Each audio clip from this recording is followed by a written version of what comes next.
We begin the show with Indiana Governor Mitch Daniels, who joins us from Indianapolis. Governor, you have consistently dismissed the notion of a brokered convention saying you'll get a nominee.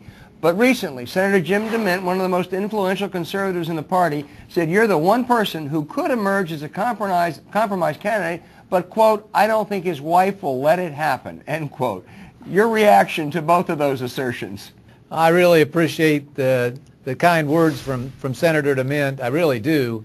But no, I continue to think that we'll have a nominee by that time and be about the business of, I hope, putting a really positive and specific program before the country for the fall. Governor, you said you'll get a nominee by then. Then, of course, there's Tampa.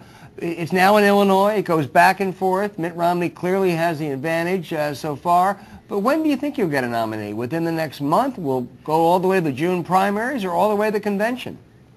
Al, I really don't know, and I'm not the best person to ask. I'm not studying all these charts and calendars. I will tell you this, I'm sort of rooting for it not to happen before early May because we would love to have a real competitive primary in Indiana on the Republican side. Be the first time since 1976.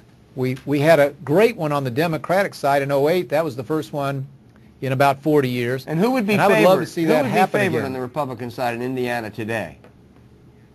That's a good question. I would just wild guess that Governor Romney would, but that each of the current candidates would arrive with some chance to be competitive. When you look at the two candidates who seem to be the leading candidates, Governor Romney and Senator Santorum, what do you see as the chief differences?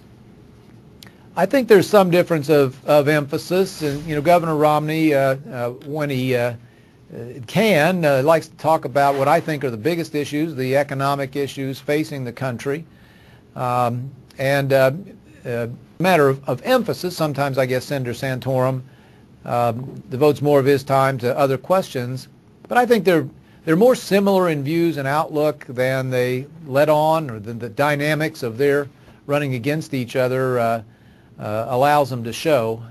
I don't think the differences are nearly so wide as is sometimes perceived. Well, let's talk about the issue that is central to what Mitch Daniels has been talking about for many, many years, namely the deficit.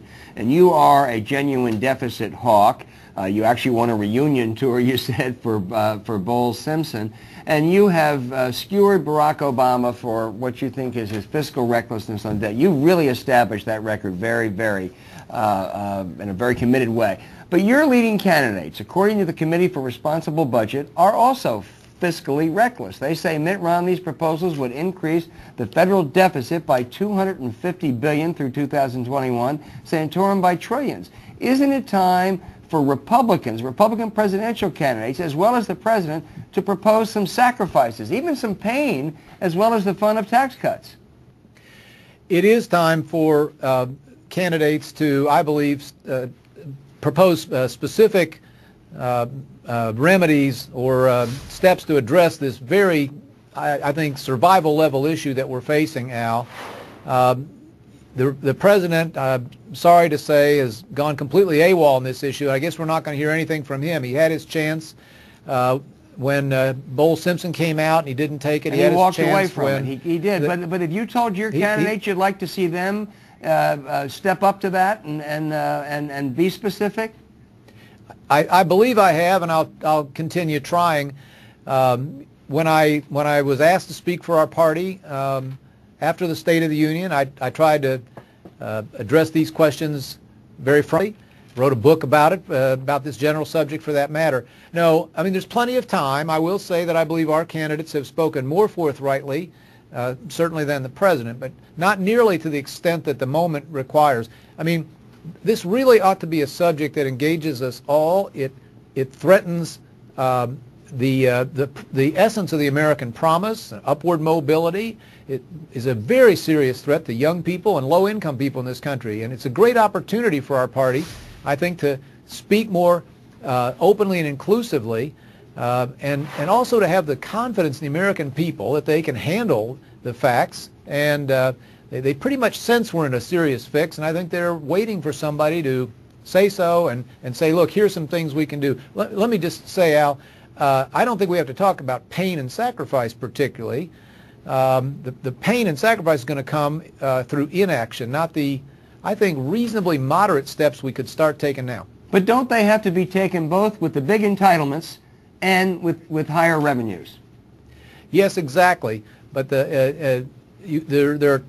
we can have all kinds of differences, honest differences about the best way forward, but there must be two constants. There is no way to preserve the American dream and save us from an unaffordable future that does not include modernizing the entitlements, not for people in them today, but starting a few years out, and that does not include really an economy that grows and produces greater revenues. And so I constantly point out that everyone, starting with the most affluent, must participate in this.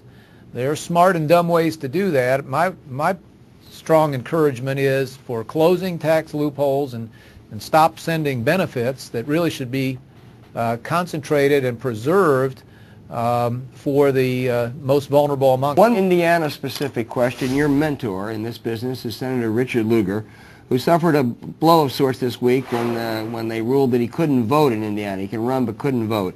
The party's right wing says look for an upset in that May primary. What are the odds now that Dick Lugar will come back to Washington for a 7th term?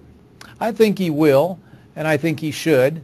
The law is very settled out here. He's fully legit as a candidate and as a voter. Yesterday, party line vote, a little partisan mischief maybe. But you think he'll win? Local Democrats.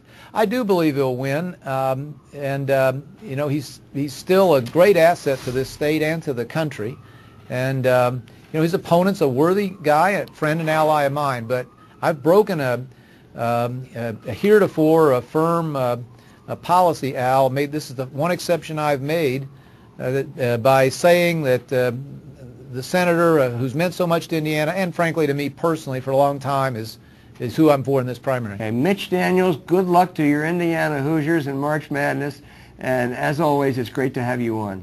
Al, thanks a lot. When we